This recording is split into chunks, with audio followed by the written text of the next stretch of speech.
नमस्कार, आप देख रहे हैं न्यूज ब्रीफ। मैं हूं आपके साथ आशा सरमाल। चलिए शुरुआत करते हैं जम्मू कश्मीर से जुड़ी खबरों की। सबसे पहले आपको दिखाते चले कि डिप्टी सीएम सुरेंद्र चौधरी ने आज रामनगर का दौरा कर वहां पर हाल ही में भीषण सड़क हादसे की जानकारी ली और जिसमें 22 लोगों की मौत हो गई थी। उन्होंने दुर्घटना स्थल का जायजा लिया और अधिकारियों को सड़क पर खतरनाक मोड़ सुधारने के दिशा निर्देश जारी कर दिए। डिप्टी सीएम ने कहा कि इस हादसे की जांच की जा रही है और दोषियों के खिलाफ सख्त कार्रवाई की जाएगी। उन्होंने भविष्य में ऐसे हादसों को रोकने के लिए प्राथमिकता के आधार पर सुधार करने का आश्वासन दिया।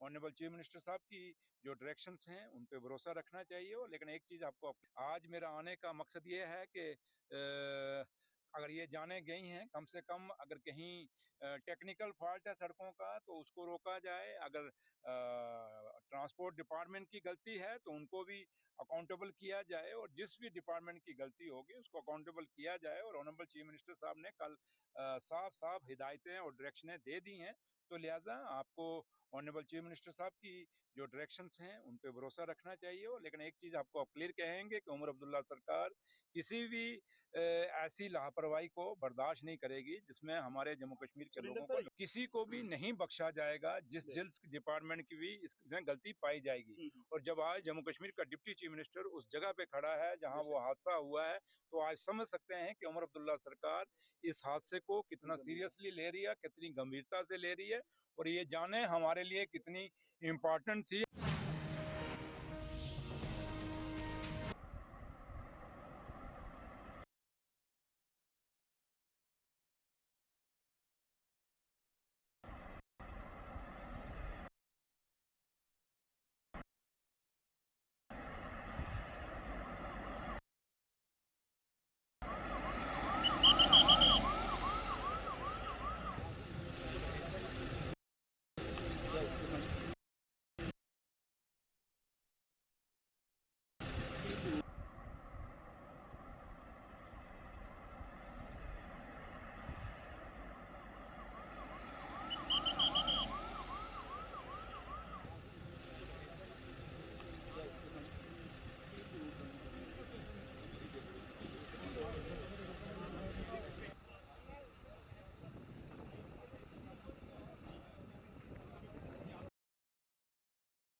नेता प्रतिपक्ष सुनील शर्मा ने लोकसभा में महिला आरक्षण बिल के विफल होने के लिए यहां कांग्रेस को जिम्मेदार ठहराया है। और बताते चले कि गुलिस्तान न्यूज से खास बातचीत में सुनील शर्मा ने आरोप लगाया कि कांग्रेस ने बिल को विफल करने में अहम भूमिका निभाई है, जिसके बयानों और कृत्यों में यहां विरोधाभास साफ झलकता है। उन्होंने कहा कि विपक्ष को इस बिल का यह समर्थन करना चाहिए था, लेकिन अब उसकी असलियत सामने आ गई है और विपक्ष के इस रवैये को उन्होंने न केवल निंदनीय बल्कि निराशाजनक बता दिया और कहा कि देश की महिलाएं आगामी चुनावों में इसका जवाब देंगी। देखिए, कांग्रेस की करनी और कथनी में फर्क है। Bharatiya Janata party day one से महिला सशक्तिकरण पर बात करती है और जिस प्रकार से 2023 में एक बिल पास किया गया था जिसमें सारी पार्टीज ने सपोर्ट किया था, कहीं न कहीं आदरणीय नरेंद्र मोदी जी चाहते थे कि 2029 में ही इसको इम्प्लीमेंट करना है। बट इसको इम्प्लीमेंट करने के लिए कानून में हमें तरमीम करनी है। इसमें अमेंडमेंट था, कॉन्स्टिट्यूशनल अमेंडमेंट था, जिसके लिए 2/3 मेजॉरिटी चाहिए, क्योंकि 2029 में अगर ये आरक्षण, ये रिजर्वेशन इंप्लीमेंट होता है तो उसके लिए हमने बिल लाया था, कॉन्स्टिट्यूशन अमेंडमेंट के लिए। जिसमें ये बेनकाब हो गई, ये चाहते नहीं कि महिलाओं को आरक्षण मिले, और सारी पार्टीज एक तरफा हुई जो महिला विरोधी है। आज आधी आबादी हिंदुस्तान की, जिसको भारतीय जनता पार्टी और नरेंद्र मोदी जी एक स्थान देना चाहते थे, उनको महरूम रखा गया। ये इनको सबक सिखाएंगे आने वाले चुनाव में भी, हर जगह पे। हमें पूरी उम्मीद है जिन महिलाओं का इन्होंने अपमान किया है आरक्षण को विरोध करके, ये अपमान की हीट को इनको फेस करना पड़ेगा। लेकिन मुझे बताइए क्या क्या फर्क पड़ता, जो ऑलरेडी इस वक्त जो विधायक है, आप उन्हीं में, ये सांसद है, उन्हीं में से क्यों छीनना चाहते हैं? आप दे दीजिए, एक्स्ट्रा दे दीजिए, उसके क्या पड़ता है उससे? जो इस वक्त कहीं रिप्रेजेंट कर रहा है किसी सीट को, या इसमें एससी है, एसटी है, इस वक्त भी है ना रिजर्वेशन, जो आप बढ़ा रहे हैं उससे क्या फर्क पड़ता, आप और बढ़ा लेते। इसमें क्या तकलीफ हो रही है अपोजिशन को? देखिए ये बहाना है, ये वही हाथी के दांत, खाने के कुछ और दिखाने के कुछ और। मेरे कहने का मतलब इनको विरोध करना था। अब विरोध के पीछे क्या कहानी बताएं, ये कहानी लेके ये सामने। भारत एक ऐसा देश है जो महिला को, जो नारी को देवी के रूप में देखता है। और अगर आप भारत का इतिहास देखेंगे, नारी को एक बहुत बड़ा दर्जा दिया है।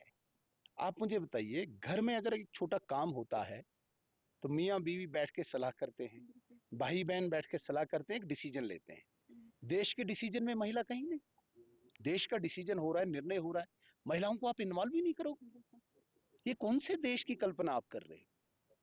तो इसलिए ये मतलब बहुत ही पीड़ादायक है, शॉकिंग है ये, कि महिला को अगर आप इन्वॉल्व कर रहे हो डिसीजन मेकिंग में, तो कांग्रेस या वो समाजवादी पार्टी हो, टीएमसी हो, उनको पीड़ा हो रही है।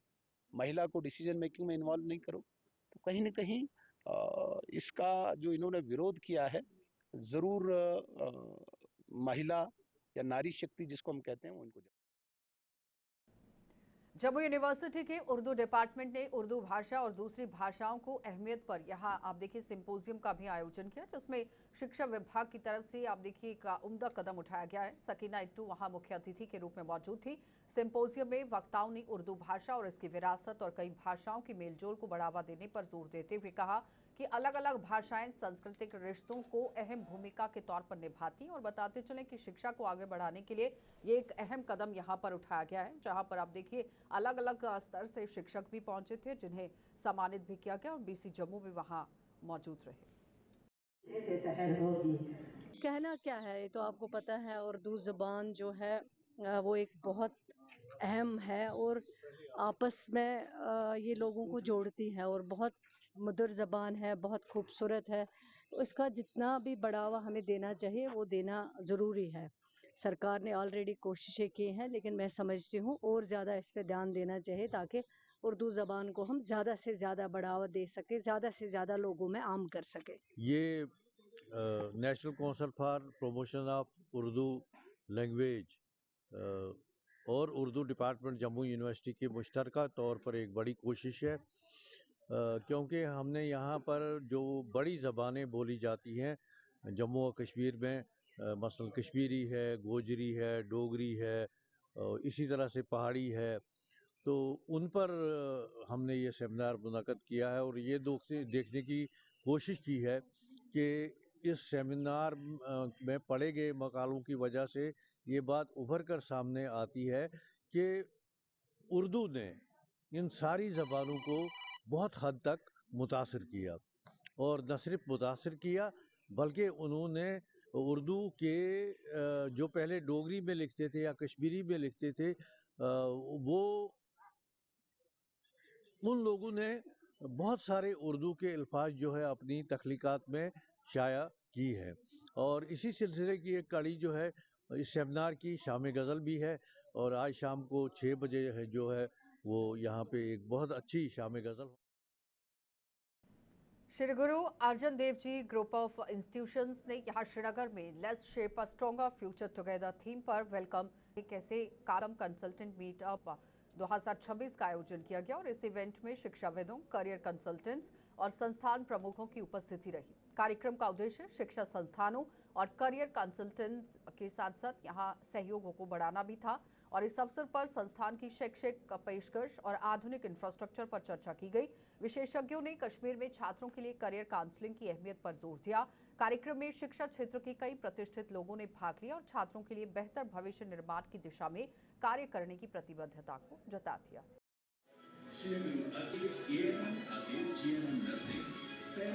इंस्टीट्यूट ऑफ नर्सिंग से एडमिनिस्ट्रेशन मैनेजर वर्क कर लिया। बच्चों चंगा इंसान बनने क्या मेरा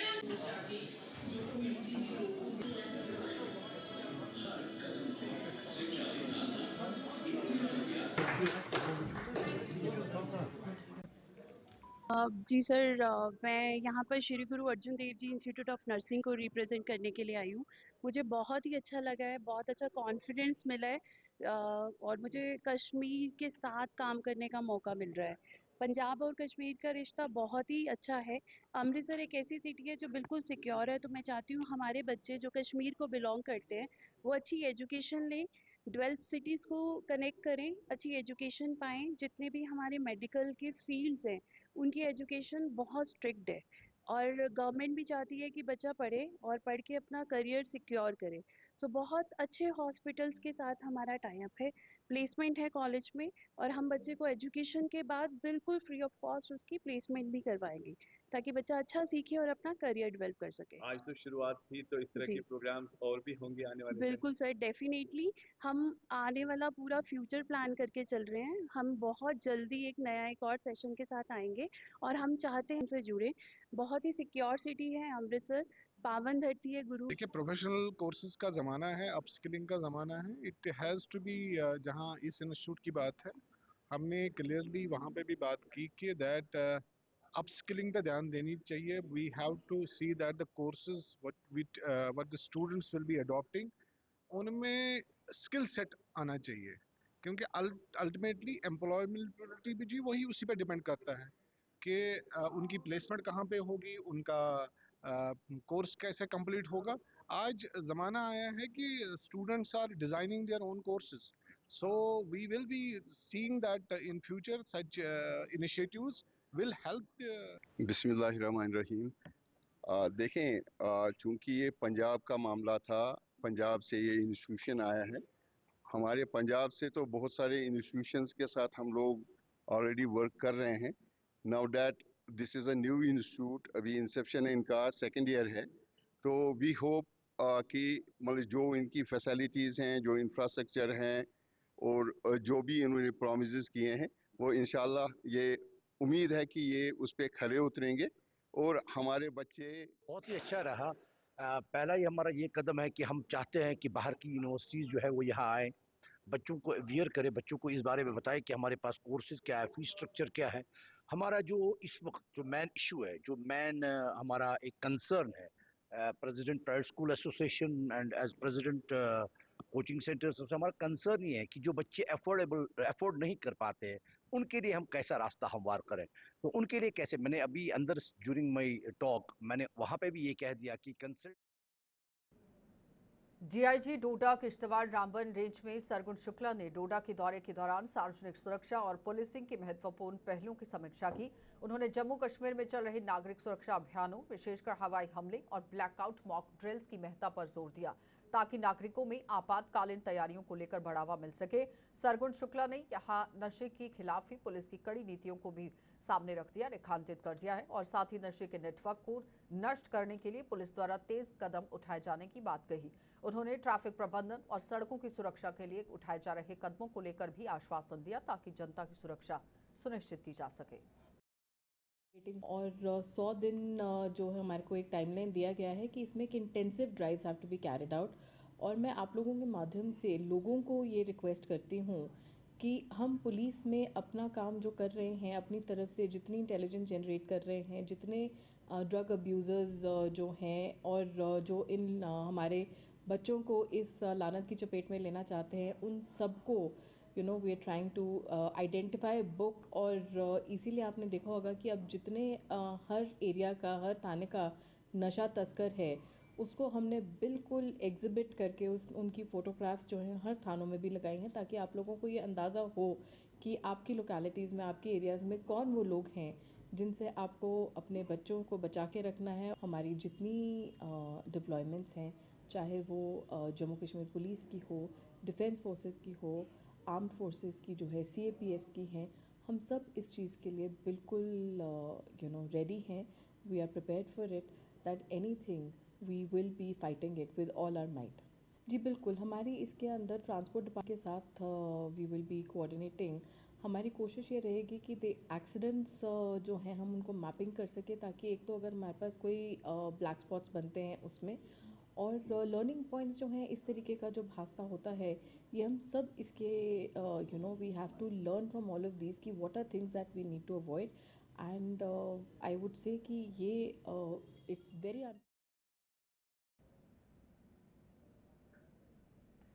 जिला रामबन के ही संगलदान में सैरीपुरा इलाके में उस समय तनाव की स्थिति पैदा हो गई जब स्थानीय जामिया मस्जिद पिछले कई दिनों से बंद पड़ी है, जिससे इलाके के लोगों में गहरी चिंता व्याप्त है. स्थानीय लोगों का आरोप है कि इलाके में एक महिला के कथित गैर नैतिक व्यवहार के कारण पिछले 4 वर्षों में 3 इमामों को मस्जिद छोड़नी पड़ी, लेकिन स्थिति में अब तक कोई सुधार नहीं हुआ. लोगों का कहना है कि इस लगातार चल रहे विवाद के कारण अजान जो है और नमाज समय पर अदा नहीं हो पा रही, और मौजूदा इमाम भी इसी वजह से मस्जिद छोड़कर चले गए हैं, जिससे बच्चों की धार्मिक शिक्षा पर भी गंभीर असर पड़ा है. स्थानीय निवासियों ने जिला प्रशासन और पुलिस से तुरंत हस्तक्षेप कर इस मुद्दे का समाधान करने की अपील की. वहीं दूसरी ओर स्थानीय महिलाओं ने लोगों के आरोपों के बाद गुलिस्तान न्यूज से बातचीत करते हुए कहा कि इन्हें इलाके के कुछ लोगों के द्वारा परेशान किया जा रहा है, और महिला ने उनके ऊपर लगाए गए सभी आरोपों को सिरे से खारिज करते हुए कहा कि ये बुनियाद नहीं है, यानी कि बेबुनियाद है, और उनकी छवि धूमिल करने की कोशिश की जा रही है.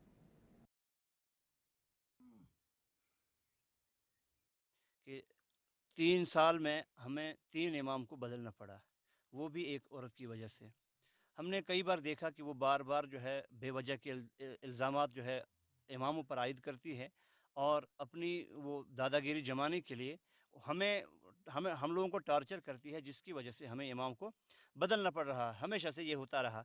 अब एक इमाम साहब, चौथे इमाम साहब है, जो कि बच्चों को बड़ी मेहनत के साथ पढ़ाते थे, हमारे बच्चों को अच्छी तरह तैयार किया हुआ था, और मस्जिद का माहौल भी बड़ा बेहतर था, खुशगवार था.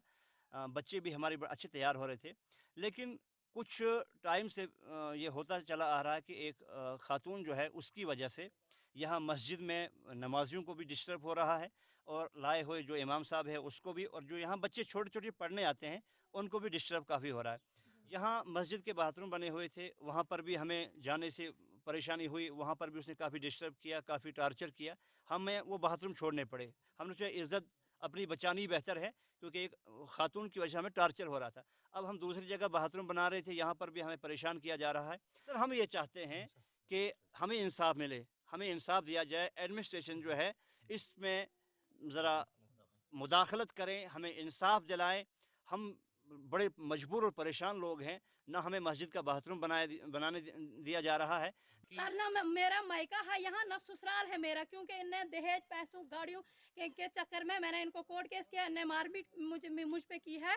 तो और मैंने वो मेडिकल रिपोर्टें लगी हैं, जो FIR लगे हैं, उस वजह से ये मैं कोर्ट के आर्डर से अपने घर, मेरे छोटे छोटे बच्चे हैं, मैं घर में अकेली हूँ. मेरा शोहर श्रीनगर मजदूरी करता है, ठीक, वो बहुत सालों से वहीं है. वो आता है कहीं 2 महीने के बाद, कभी कहीं कभी कुछ आता है. जब उसको घर वाले गलत गाइड करते हैं, अपने शोहर को फोन लगाएं. वो मेरे साथ कभी नहीं बात करता, कभी करता है, नहीं तो नहीं करता. उसको आज भी घर वालों ने गलत गाइड किया. वो मेरा फोन ही 2-3 दिनों से उठाता है. अब आपके यहाँ गाँव और मेरी यही रिक्वेस्ट है कि अगर मेरे बच्चों को मुझे कुछ हुआ, ये लोग मिल के, मेरे ससुराल वालों से मिल के जो भी रामन गए थे मेरे खिलाफ, वो जिम्मेवार होंगे. 2 सरपंच. तो भलेसर क्षेत्र में नशा मुक्त भारत अभियान के तहत नशीले पौधे उगाने के खिलाफ एक बड़ी मुहिम चलाई गई है. इस अभियान की शुरुआत यहां गवारी क्षेत्र में हुई, और जहां SDM अरुण कुमार बड़ियाल ने देखरेख भी की है और कार्रवाई का संचालन भी किया. इसके बाद वन विभाग ने गंधो मुख्यालय से भी इसी प्रकार की मुहिम चलाई गई है, जिसका नेतृत्व रेंज अधिकारी ने किया. प्रशासन और वन विभाग ने क्षेत्र को नशा मुक्त बनाने की अपनी प्रतिबद्धता को दोहरा दिया है, और जनता से अपील की कि वे नशीले पौधे की अवैध खेती की सूचना प्रशासन को दें.